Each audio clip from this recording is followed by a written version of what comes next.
May 17th, 1943. Abbeville, northern France. The morning sun broke through scattered clouds over occupied territory, casting long shadows across the concrete runways of Jagdgeschwader 26. Oberleutnant Franz Stigler stood beside his Focke-Wulf 190, watching contrails form high above the channel. They came in waves now, the American bombers, silver fortresses that glittered like schools of fish in the stratosphere, surrounded by fighters whose silhouettes seemed wrong, too thick, too heavy. The intelligence reports called them P-47s, Thunderbolts. The pilots called them Jugs, short for Juggernaut, or perhaps just for the ungainly shape that suggested not a fighter but a flying barrel with wings. Stigler had flown against Spitfires, against Hurricanes, against every manner of British fighter the RAF could field.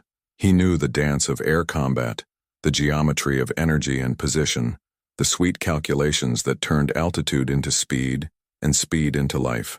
The P-47 defied those calculations. It looked slow. It looked vulnerable. It looked like it had no business being in the same sky as a German fighter. Within 18 months, men like Stigler would speak of it in whispers, with something approaching respect, and something very much like fear. The Luftwaffe of 1943 operated under assumptions forged in earlier years of the war, when German fighters dominated European skies with superior tactics, training, and machines. The Messerschmitt Bf 109 and Focke-Wulf 190 represented the apex of fighter design, light, nimble, deadly in the hands of veterans who had learned their craft over Poland, France, and Britain. The philosophy was elegant: climb fast, dive fast, strike with precision, break away before the enemy could respond. Weight was the enemy. Every kilogram of armor, every liter of fuel, every unnecessary fitting reduced climb rate and maneuverability. German fighters were built like rapiers, weapons of finesse that rewarded skill and punished hesitation. The Americans, it seemed, understood none of this. The P-47 Thunderbolt that began appearing over occupied Europe in the spring of 1943 weighed nearly 8 tons fully loaded, twice the weight of a Bf 109. It was powered by a massive Pratt & Whitney R2800 double wasp radial engine, 18 cylinders producing 2,000 horsepower, wrapped in a cowling that looked more appropriate for a bomber than a fighter. The cockpit sat far back on the fuselage, giving pilots limited visibility. The wings were thick, almost stubby. Everything about it suggested compromise, a machine designed by committee, a fighter that tried to be everything and would therefore excel at nothing. German pilots studied the intelligence photographs with a mixture of curiosity and contempt. Some laughed. How could the Americans expect such a beast to compete with the refined killing machines of the Luftwaffe? The tactical doctrine was clear. The P-47 would be slow in acceleration, poor in climb, sluggish in turns. Engage it in a dogfight, force it into tight maneuvers, exploit its weight. Victory would come easily. What the intelligence reports did not convey, what photographs and specifications could never capture, was what the P-47 felt like when it dove from 30,000 feet with 2 tons of kinetic energy behind it. What it meant to face 8 50 caliber machine guns that could tear a fighter apart from 800 yards. What it was like to pump cannon shells into that massive radial engine and watch the fighter keep flying, keep fighting, keep coming. The numbers told one story. The sky would tell another. And German pilots, trained to trust their experience and their instincts, were about to receive an education in the difference between theory and reality. The first encounters came in late spring, scattered engagements over France and the Low Countries, where German fighters intercepted American bomber formations. The P-47s flew high escort, keeping station above the B-17s and B-24s, and German pilots noted with satisfaction that the American fighters seemed reluctant to leave their charges. This fit the expected pattern. Heavy fighters made poor dogfighters. The Luftwaffe had learned this lesson with their own twin-engine destroyers, the Bf 110s that had been slaughtered over Britain. The Americans, it seemed, would learn it again. Hauptmann Johannes Steinhoff led his Staffel into a climbing attack on a bomber formation north of Saint-Omer, expecting the P-47s above to maintain their escort position. Instead, 4 Thunderbolts rolled inverted and came down like falling anvils, faster than anything Steinhoff had seen except perhaps a FW-190 in a terminal dive. His wingman called a warning, but by then the Americans were already firing, long bursts from 700 yards out, tracer streams that seemed impossibly thick. Steinhoff broke hard left, pulled into a climbing turn that should have left the heavy American fighter wallowing behind. The P-47 followed, not gracefully but with a kind of brutal insistence, closing the angle, keeping the pressure on. When Steinhoff reversed, expecting the American to overshoot, the Thunderbolt simply rolled out, accelerated away, and climbed back to altitude as if nothing had happened. It was not a kill. It was not even a proper defeat. But it was something new, something that did not fit the calculations. That evening in the officers' mess, Steinhoff described the encounter with careful precision, and other pilots nodded slowly. They had seen similar things. The P-47s did not dogfight. They dove, attacked, and climbed away. They did not try to turn with German fighters. They did not need to. The realization came gradually, piece by piece, engagement by engagement. The Americans were not fighting the same battle. They were not trying to prove their fighters were more nimble or their pilots more skilled. They were using the P-47 as it was designed to be used, as a high-altitude interceptor that turned altitude into speed, speed into position, and position into overwhelming firepower. It was not elegant. It was not sporting. It was effective. And effectiveness, German pilots were beginning to understand, was all that mattered. June 1943. The tactical reports accumulated in Luftwaffe intelligence files like sediment, each engagement adding another layer of data that refused to match the original assessments. A Bf-109 pilot over Lille described pumping 20mm cannon rounds into a P-47's engine cowling from 200 meters, seeing metal tear and smoke stream, then watching in disbelief as the American fighter maintained formation and escorted its bombers home. Another report from Jagdgeschwader 2 documented a running battle at 28,000 feet, where 4 FW-190s attempted to force 3 P-47s into a turning fight. The Americans simply dove away, accelerated to speeds the German fighters could not match, then climbed back to altitude and resumed their patrol as if nothing had occurred. The pattern was unmistakable, but its implications were difficult to accept. For 3 years, Luftwaffe doctrine had emphasized the superiority of German equipment and training. Victories came from exploiting enemy weaknesses: the Hurricane's poor high-altitude performance, the Spitfire's limited range, the P-40's sluggish climb. But the P-47 had no exploitable weakness in the conventional sense. It was not vulnerable at high altitude. It thrived there. It did not run out of fuel quickly. Its internal tanks gave it range that matched or exceeded German fighters. It could not be forced into unfavorable combat.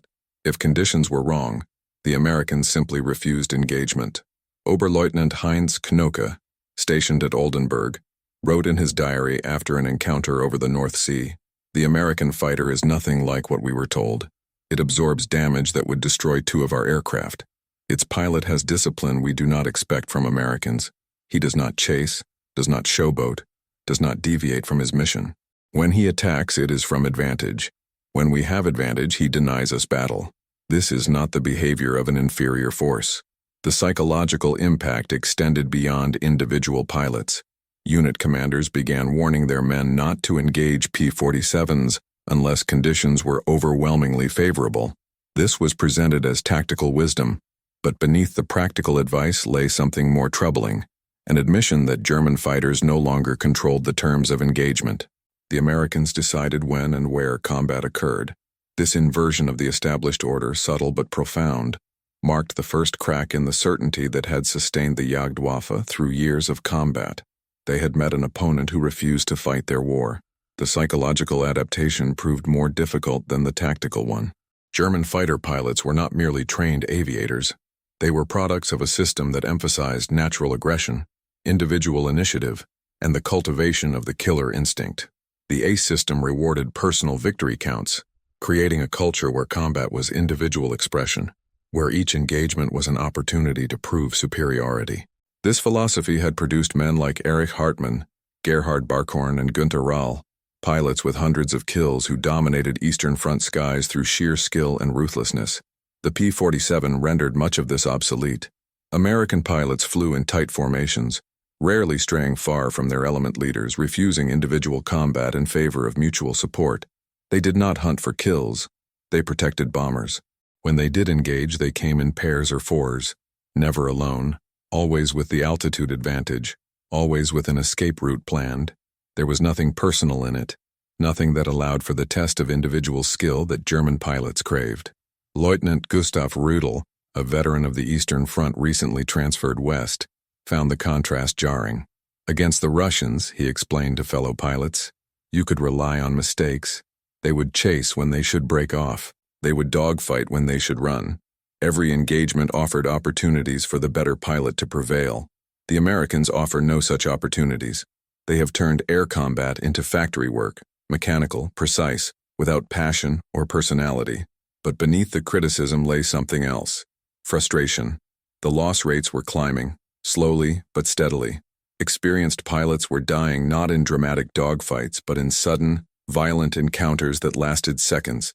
A P-47 diving from the sun, 8 machine guns ripping through a cockpit before the German pilot even knew he was under attack. A bomber escort mission where the Germans never got close to their targets, spending all their fuel dodging American fighters that gave ground grudgingly, then surged forward the moment the Germans turned for home. The medical officers began noting increased reports of exhaustion, nervous strain, what would later be called combat fatigue. It was not the fear of death. German pilots had long since made peace with mortality. It was the fear of futility, the growing awareness that their skill and courage might no longer be enough. The P-47 did not beat them in fair combat. It rendered fair combat irrelevant, and that, more than any tactical defeat, was what began to break their spirits. By autumn 1943, Luftwaffe intelligence had assembled a comprehensive technical profile of the P-47D, the most common variant operating over Europe. The specifications made sobering reading. Maximum speed, 433 mph at 30,000 feet, faster than any German fighter at that altitude. Service ceiling, 43,000 feet, higher than the Bf-109G could effectively fight. Range, 800 miles with internal fuel, extendable to 1,800 miles with drop tanks. And most critically, the dive speed. In testing, captured P-47s had been pushed past 550 mph without structural failure. The engineering analysis revealed the source of the Thunderbolt's resilience. The massive R-2800 engine sat in front of the cockpit like a shield, 18 cylinders of cast iron and steel that could absorb tremendous damage without complete failure. The oil cooling system was redundant. Even with multiple hits, the engine could run long enough to bring a pilot home. The cockpit armor was comprehensive, hardened steel behind the seat, bulletproof glass ahead, armored panels protecting vital systems. The entire aircraft was overbuilt by German standards, with safety factors that sacrificed performance for survivability. What puzzled German engineers was the American willingness to accept these trade-offs. In Luftwaffe design philosophy, the pilot was expendable. The mission was everything. German fighters were optimized for maximum performance with minimum weight, accepting higher pilot casualties as the cost of tactical advantage. The Americans seemed to have inverted this equation. They built fighters that brought pilots home, even if it meant accepting lower maneuverability and higher production costs. The economic implications were even more troubling. Intelligence reports indicated Republic Aviation was producing P-47s at a rate exceeding 600 aircraft per month from its Farmingdale and Evansville factories. Total production by war's end would surpass 15,000 aircraft, more Thunderbolts than all German fighter types combined in 1943. The Americans could afford to build heavy, expensive fighters because they had the industrial capacity to build them in overwhelming numbers. Major Günther Specht, a logistics officer attached to Luftflotte 3, summarized the strategic reality in a report that never reached higher command. We are fighting an opponent who treats fighter aircraft as consumable commodities while simultaneously building each aircraft to ensure maximum pilot survival. This is not a doctrine we can counter with superior tactics or training. This is industrial warfare, and we are not equipped to wage it. The report was filed, forgotten, overtaken by the daily crisis of simply keeping fighters in the air. But the truth it contained was already becoming evident in the skies over Germany. January 1944. The moral weight of the air war shifted as American bombers began reaching targets deep inside Germany, and the P-47s followed. What had been an abstract strategic concern became viscerally immediate for German pilots flying from bases that were themselves under attack. They scrambled to intercept bombers targeting Munich or Berlin or Stuttgart, and the Americans were already there, at altitude, waiting. Hauptmann Heinz Baer, one of the Luftwaffe's most decorated pilots with over 200 victories, described the new reality in terms that shocked younger pilots. We no longer control our own airspace. We climb to intercept and they dictate whether combat occurs. If we attack their bombers, their fighters dive on us. If we engage their fighters, the bombers proceed to target. If we do neither, we watch our cities burn. Every choice leads to failure. The impossible mathematics of defense became clear. A typical mission required German fighters to climb to 25,000 feet or higher, consuming fuel and time, while American formations proceeded to their targets. By the time contact was made, the Germans had perhaps 20 minutes of combat fuel remaining. The P-47s, flying high escort with drop tanks, had hours. A German pilot might make one attacking pass on a bomber formation before fuel considerations forced him to break off. The Americans could stay, harass, pursue, prevent effective attacks through simple persistence. Worse, the doctrine of attacking bombers, the entire purpose of the Jagdwaffe's defensive mission, became increasingly suicidal. The B-17s and B-24s flew in tight box formations, overlapping fields of fire that created walls of machine gun bullets through which any attacker had to pass. To penetrate these defenses required single-minded focus, complete commitment to the attack run regardless of danger. But with P-47s above, such commitment became a death sentence.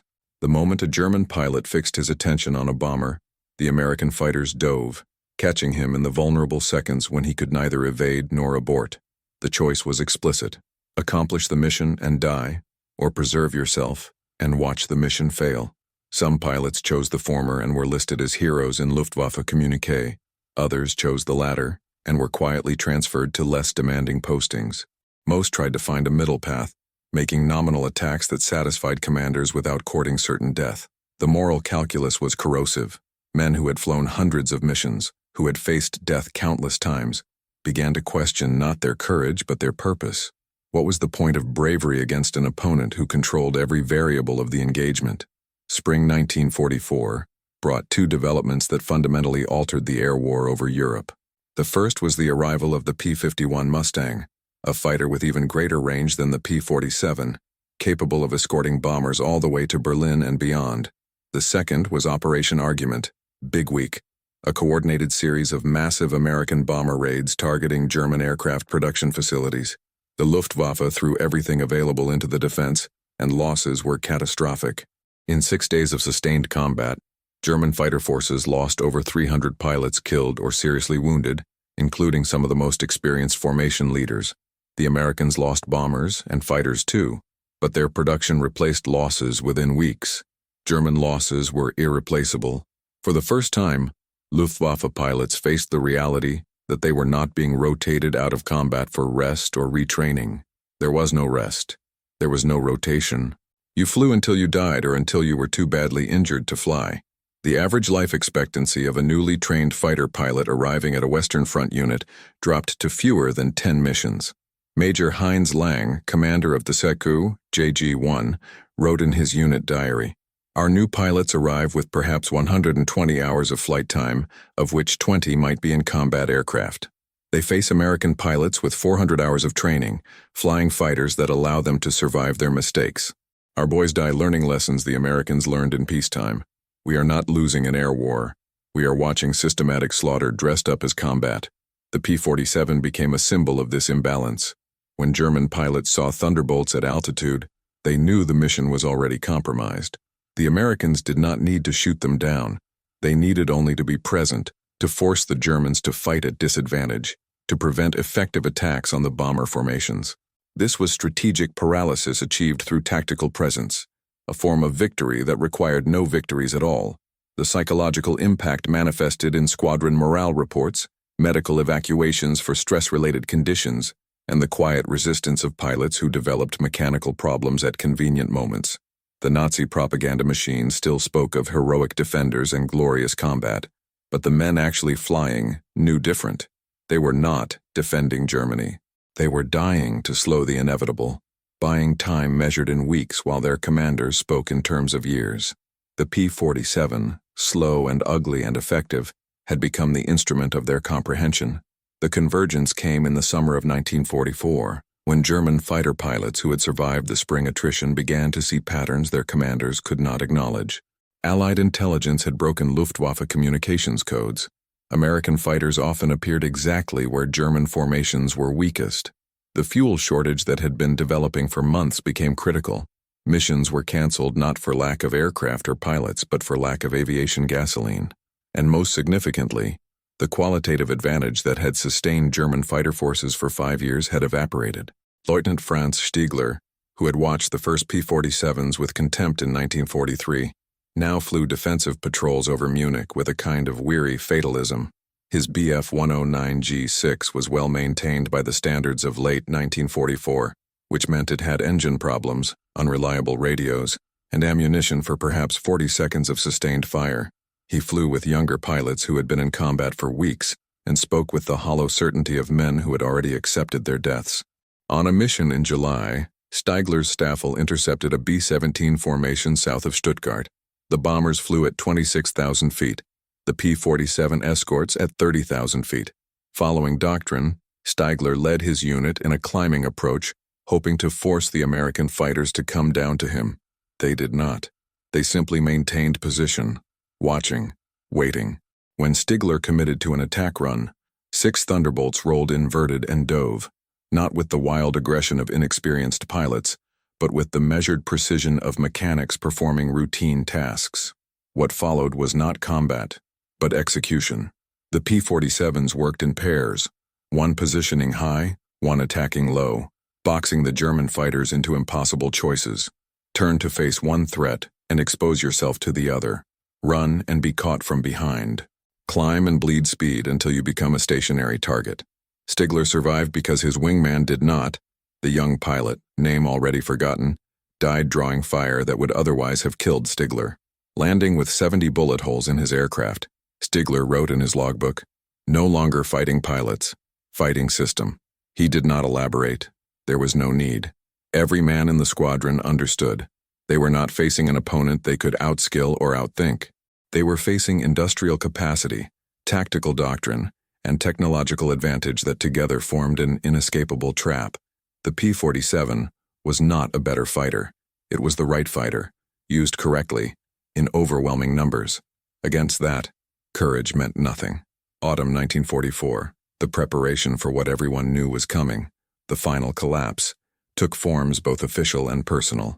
Luftwaffe Command issued new tactical directives emphasizing hit-and-run attacks, stern warnings against dogfighting with Allied fighters, instructions to focus exclusively on bomber destruction, even at the cost of pilot survival. These orders were filed alongside earlier directives promising miracle weapons, breakthrough technologies, strategic reserves that would turn the tide. No one believed anymore. In squadron ready rooms across Germany, veteran pilots conducted informal training sessions for replacements, trying to compress years of tactical knowledge into whatever time remained. The lessons were grimly practical. The P-47 climbs badly below 15,000 feet. Attack there if you must engage. Never follow one into a dive. It will kill you with speed alone. If they're diving in your level, run immediately. You have perhaps 3 seconds before they're in gun range. The big radial engine means their visibility straight ahead is poor. Attack from directly front if you can achieve position. But beneath the tactical advice lay the unspoken truth. All of this was academic. None of these techniques would matter against the numbers now filling European skies. The Americans were flying 1,000-bomber raids with fighter escorts that outnumbered the entire German fighter force available for interception. Individual skill became irrelevant in the face of systemic advantage.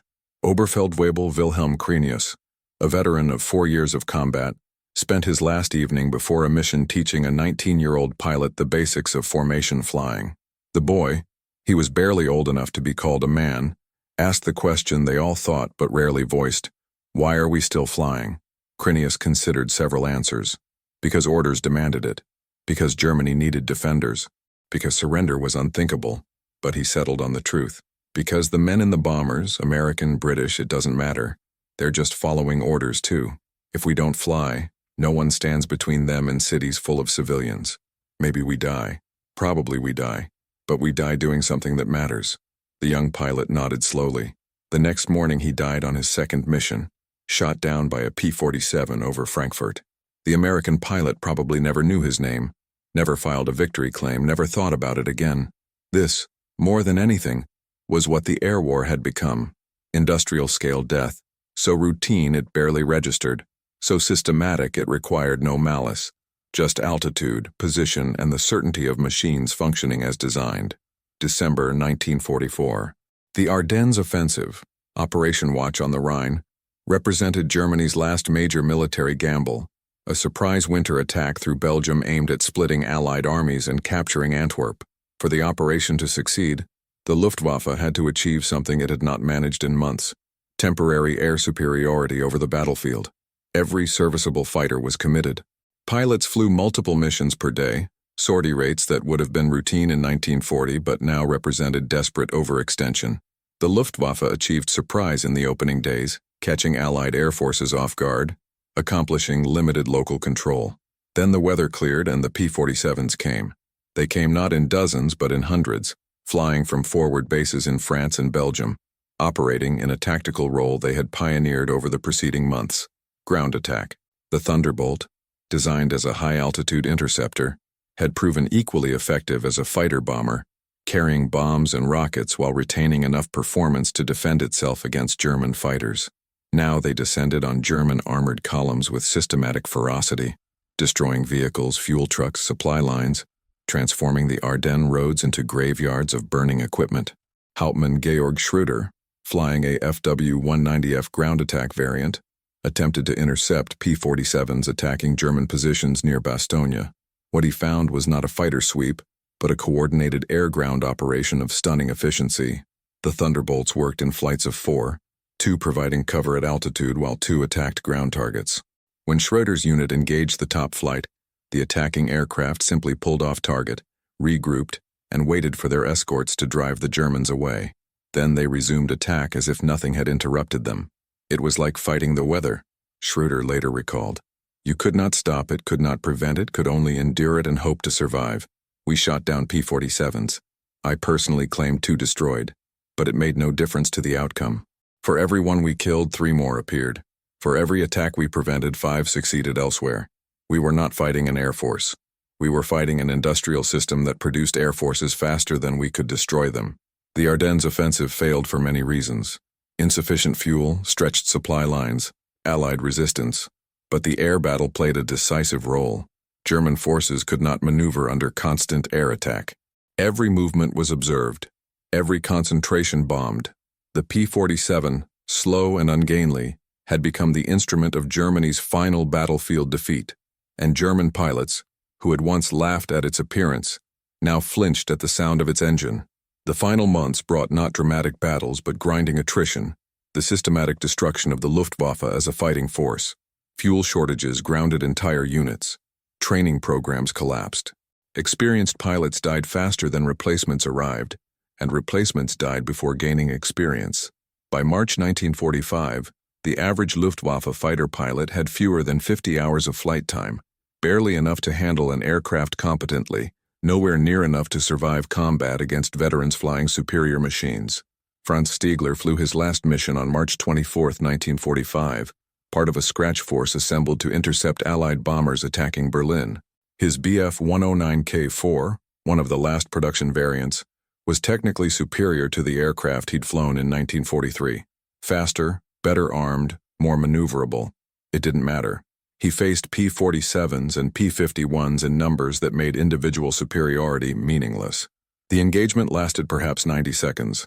Stiegler made one attacking pass on a bomber formation, his cannon shells striking a B-17's wing, then broke away as tracer fire converged from multiple directions. A P-47 appeared on his tail. He never saw where it came from, and his aircraft shuddered as heavy machine gun rounds walked up his fuselage. He dove, pulled through a cloud layer, and fled east with his engine streaming coolant, landing at a satellite field with no radio, no fuel, no ammunition. He did not fly again, not because he was wounded, or because his aircraft was beyond repair, but because there was no point. The war was over in every meaningful sense, the outcome decided. The remaining combat merely epilogued to a story whose ending everyone knew. In the pilot's mess that evening, the conversation turned inevitably to the Americans, to the P-47s and P-51s that now flew over Germany with impunity. An older pilot, a man who had flown in Spain and Poland and France and Russia, summed up what they all felt. We thought they were slow. We thought they were vulnerable. We thought being right about fighter design meant we would win. We were right about design. German fighters are better aircraft in the abstract, lighter, more maneuverable, more elegant. But war is not abstract. War is production, and logistics, and doctrine, and economics, and politics, and 100 other factors that matter more than whether your fighter can outturn the enemy's fighter. The Americans understood this. We did not. They won not because their fighters were better, but because their system was better. And now we know. April 1945. The revelation came not in a single moment, but in the accumulated weight of 3 years of combat. 10,000 missions flown, 5,000 pilots lost, a doctrine proven obsolete, a certainty shattered. German fighter pilots who survived to see the war's end carried with them a knowledge that went beyond tactics or technology, a comprehension of what modern warfare had become. The P-47 Thunderbolt, ugly, heavy, brutally effective, stood as the physical embodiment of American military philosophy. Overwhelming material superiority applied with systematic discipline. It was not designed to prove any point about fighter design.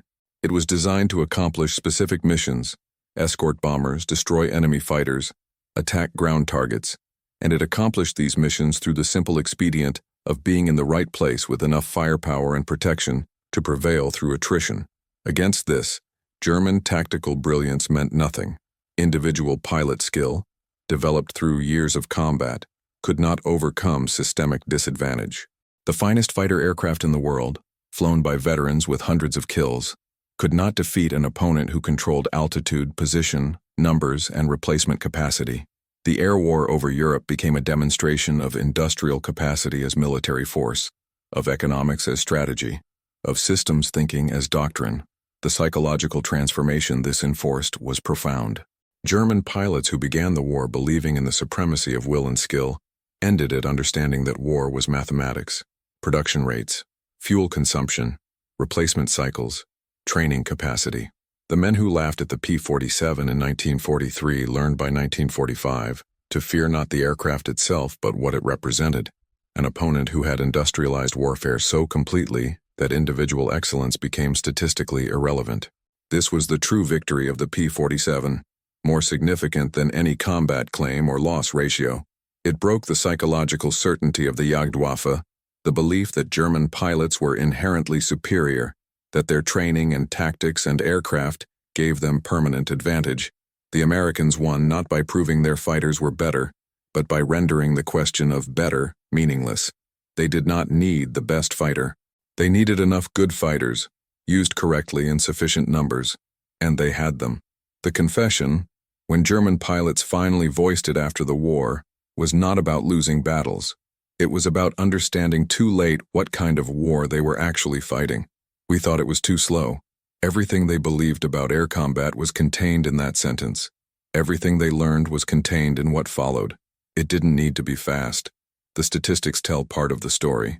Between 1943 and 1945, Republic Aviation produced 15,686 P-47 Thunderbolts. The aircraft claimed over 3,700 enemy aircraft destroyed in air combat and thousands more on the ground. It flew more than 546,000 combat sorties, more than any other American fighter type.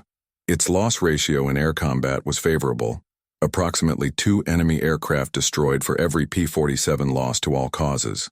But these numbers, comprehensive as they are, miss the essential truth. The P-47 won not through superiority in any single metric, but through the integration of multiple advantages into a coherent system. It survived because it was built to survive. It fought effectively because it was designed for specific missions and used within those parameters. It dominated because it appeared in numbers that made local tactical victories irrelevant to strategic outcomes. This was not fighter design as the Germans understood it. It was industrial warfare refined to its essence. German pilots who survived the war spoke rarely of their experiences, and when they did, the P-47 appeared again and again in their accounts. Not as the most dangerous opponent they faced, many considered the P-51 Mustang a superior fighter, but as the opponent that taught them what they had refused to see. Franz Stiegler, who lived until 2008, maintained contact with American pilots and spoke in interviews about the moment he realized the war was lost.